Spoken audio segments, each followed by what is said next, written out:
Dusubiye kubaramutsa no kubaha ikaze banywanyi bacu mukurikira ibiganiro n'amakuru tubagezaho imisi yose kuri Imboneshakure ya Hejuru TV. Turasubiye kubana namwe kuri uyu wa mbere kw'itariki ya 10 Ruheshi 2024, tukaba tubazaniye inkuru yihuta cane ubu noneho aho bigeze no kuvuga ngurukana bumenyi n'abari basanzwe bashigikira leta y'u Burundi mu binyamakuru vyabo, ubu bisa naho bariko baragira yegere kuri izo mbuga zabo. Ubu turaza kubahereza uburorero bivanye n'ikibazo ca karibira canke peteroli canke esanse canke mazutu uko vyita vyose vyabuze mu gihugu c'u Burundi.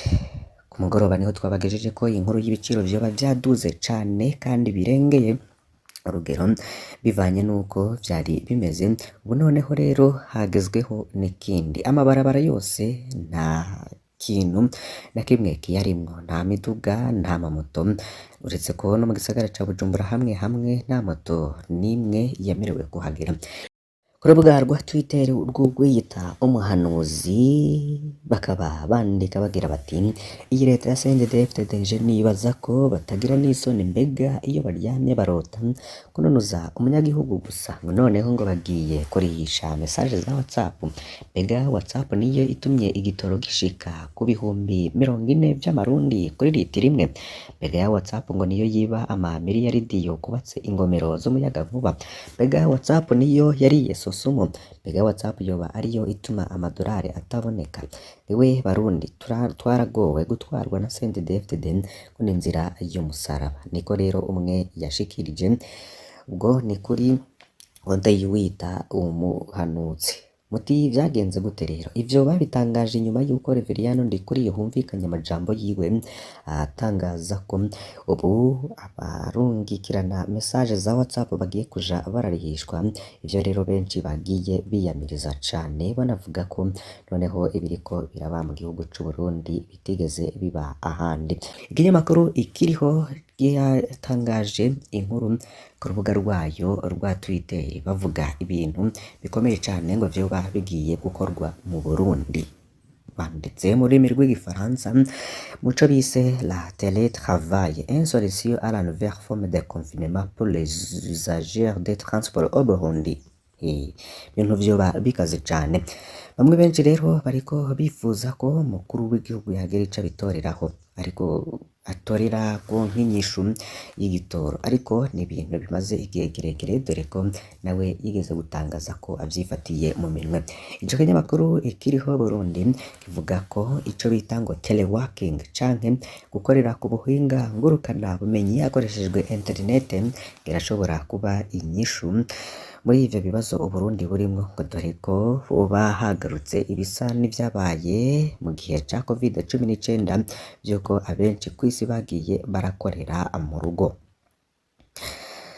Gama company canke amashirahamwe yo mu Burundi ngarashobora ngo guhatira abakozi bayo gukorera mu rugo niba Regideso ntaco ikoze kwibura ry'igitoro ndetse n'umuyagankuba. Ariko benshi bagahita bibaza ngo n'umuyagankuba ko ahenje ucikagurika, abo barashobora gukorera ku buhinga ngurukana bumenyi biciye mu zihe nzira? Ico kinyamakuru ikiriho kikabandanya kigira kiti hari amatangazo yagiye aratangwa ndetse benshi babwirwa ko hari ikigiye gukorwa kugira ngo makaritsiye batuyemwo hagire igikorwa kandi bamererwe neza, ariko kandi ngo ntago bishoboka kuko no mu gihugu c'u Burundi uko gukorera ku buhinga ngurukana bumenyi butokunda bitewe nuko internet nayo igenda icikagurika kandi igenda yikwega. Ariko ico kinyamakuru ikiriho kikaba gitangaza ko hari icakozwe na leta y'u Burundi kikemerera ishirahamwe rya Starlink kuba ryakora mu gihugu c'u Burundi rigatanga internet inyaruka.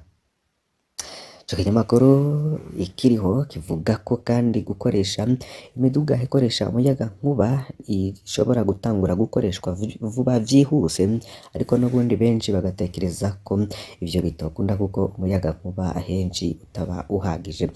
Ngo leta y'u Burundi rero ngirashobora ngo gutangura kwemerera abanyamitahe kuba bakwembakuta izi modoka zikoresha umuyagankuba nk'uko mu bindi bihugu vyo muri EAC biriko birakorwa mu rwego rwo kurengera igitoro no kurengera abenegihugu, ariko kandi ibi vyose birashoboka mu gihe rero leta ngo ibishize ku mutima, ariko hagasigara ca kibazo n'ubundi cuko abanyamitahe bamwe bamwe badahurumbira kuza mu gihugu c'u Burundi bivanye n'igiturire kiharangwa, bivanye n'iterambere rigenda ryikwega. Si sawo gusa kuri Twitter yavuze ku nyishu leta ngo ishobora kuzana mu minsi mike, ahubwo hari n'amasanamu ariko yerekanwa mu bice bitandukanye bigize igisagara ca Bujumbura atarimo karibira, ngo bikaba vyabaye ikibazo.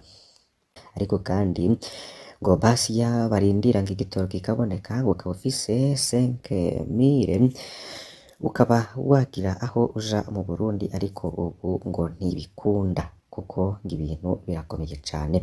Hari n'undi kandi kuri Twitter yagize ati Ibirundi chef primitive General Neva ngo kubona igitoro bisaba gutonda umurongo, kubona isukari bisaba gutonda umurongo, kubona amakara bisaba gutonda umurongo, gutega bisi bisaba gutonda umurongo, bomba amatango bisaba gutonda umurongo, je ne fonctionne si la partie qui n'est pas bonne. Niko bamwe rero bariko bagenda bavuga. Sabo gusa ahubwo hari n'ubundi wita muhinga yigenga kuri Twitter agira ati Musatirizi aratubwira ku kibazo c'igitoro uko we akibona, ngo no kurindirira mu gisagara irya y'insumano yama igoye. Bino bibazo rero ngo mumfashe kuvyishura, niko rero we yatangaje. Igitoro rero cabaye umuzi w'ibuye irya nino cane cane mu gisagara ca Bujumbura, dore ko abantu n'ubundi batunzwe nuko imirimo yose bakora yoba ishingiye ku kwiyungurutsa. Utiyunguruje rero ngo nta na hamwe wobasha gukorera mu gihugu c'u Burundi. Ngubajije rero abashoferi bavuga ko igitoro bakironka no kuri magendo, litiro imwe bakayigura ibihumbi 200, ngo naho rero baduza uko baruhira guhomba, nk'uko rero twanabibagishije ko ku munsi w'ejo. Amabarabara rero akaba yambaye ubusa ata muntu n'umwe ariko arayanyuramwo. Reka tubandanirize rero ku bindi bigiye bitandukanye biriko vyandikwa n'ibimenyesha makuru.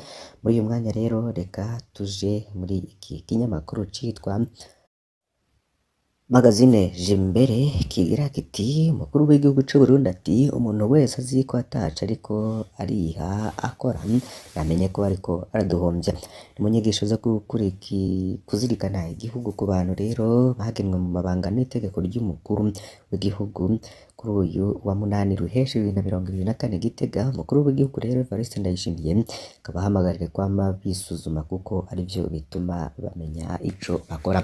Yagize ati turiko turondera mwidegemvyo mu vy'ubutunzi, umuntu wese azi ko ataco ariko ariha arakora namenye ko ariko araduhombya.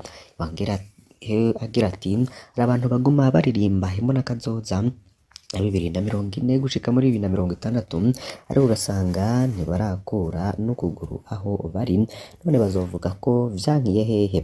Yongeyeho agira ati kandi jewe sinshobora kwemera ko igihugu c'u Burundi arico ca mbere gikenya, ahubwo hakenyeye ngo mutima umwe wese nave mu myidodombo akura amaboko mu mpuzu akore.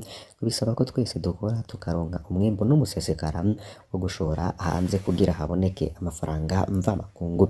Bakwira dutera imbere igisata ca mbere n'uburimyi n'ubworozi, hatibagiwe amahinguriro, ariko kugeza ubu ubutare rero tukaguma turira ngo turakenye, kandi ubushikiranganji bujejwe ubutare hariyo abakozi barenga 1000 badashobora kutwereka n'ingene twoshora ubutare. Umukuru w'igihugu rero agahamagarira abari mu nzego z'igihugu kwerekana inzira nziza ingene abantu bokora bagatera imbere.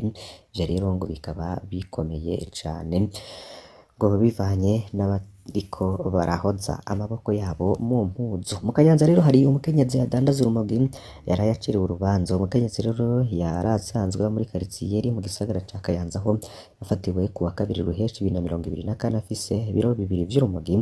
Nyuma rero yo gushikiriza ko urwo rumogi yarurushiriye uwundi mudandaza, sentare nkuru y'igihugu ya Kayanza yamuhanishije gufungwa imyaka 2 n'ihadabu y'amafaranga 250. Mu gisata c'ubutungane abacamanza hari aho bacira urubanza umuntu batazi ko yahamutse bitumwe n'uko abantu benshi bagendana ibibazo vyo mu mutwe. Ukwikumira, kugenda yivugana mw'ibarabara, kunanirwa kuvuga, kugendana akabonge, kubura itiro n'ibindi vyinshi, bimwe mu bimenyetso vyinshi bishobora kukwereka ko umuntu afise ibibazo vyo mu mutwe.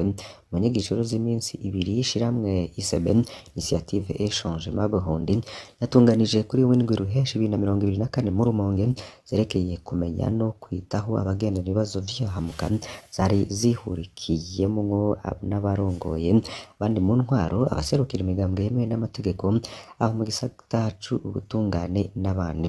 Alexis Niyibigira no muhinga yatanze ivyigwa yavuze ko kubera ibibazo abantu baciyemwo muri kahise canke ivyo bagendana barahura mu buzima bishika umuntu akarengerwa ku buryo bishobora no kumuviramo ihamuka, ari naco gituma aho bantu bakeneye ubufasha.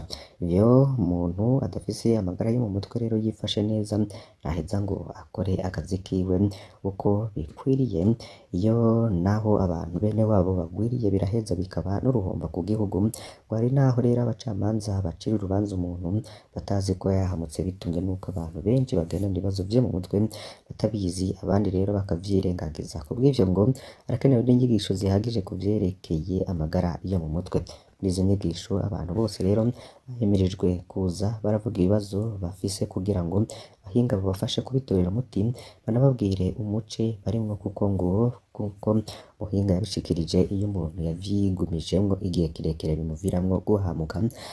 Bitavye rero izo nyigisho barashimye kuba bararonkejwe ubumenyi, mbere bamwe bariyemerera ko hari ivyo bagiye guhindura bivanye n'uko bahora abafata abandi kandi batazi neza ibibazo umuntu aba ariko aracamwo, bigatuma ata umutwe, bagasaba ko izo nyigisho zobandanya gutangwa.